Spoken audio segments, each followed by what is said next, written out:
Hi everybody, Sam with Salem Kettlebell Training again. Today I'm going to talk about a floor-seated press, also called a straddle press.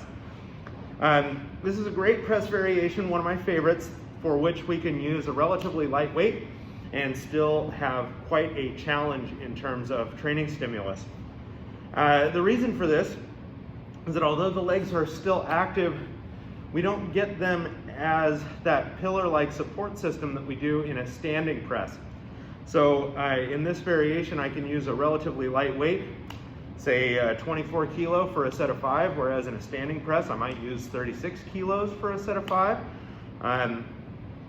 and still get a similar training stimulus. So let's go over the basics. I'm going to be seated nice and upright in a straddle here. I don't have my legs as far out as they will go, but I can feel a moderate stretch here in the inner thighs and a little bit on the hamstrings. Before I get my bell into the rack position, I'm going to press my knees down into the floor and pull my toes back. So now my legs are an active part of this press by supporting me. Now I'm going to use 2 hands to get the bell into the rack position. Obviously I don't have room to do a full clean. My free hand's going to go out to the side, kind of over this leg, and as I press, big air in,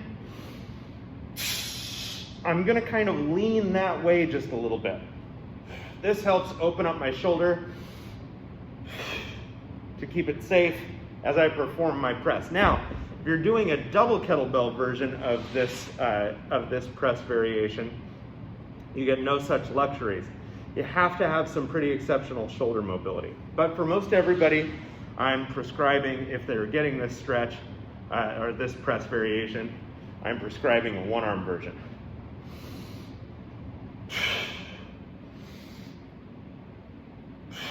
I've also heard this called the Z press, so another name for this variation of the press. Now, if you do have some hamstring mobility limitations, you can use a couple of pads or a dog or a small child to give yourself some elevation under your butt so that your hamstring stretch isn't as extreme. So now I'm not fighting for range of motion out of my legs that isn't there.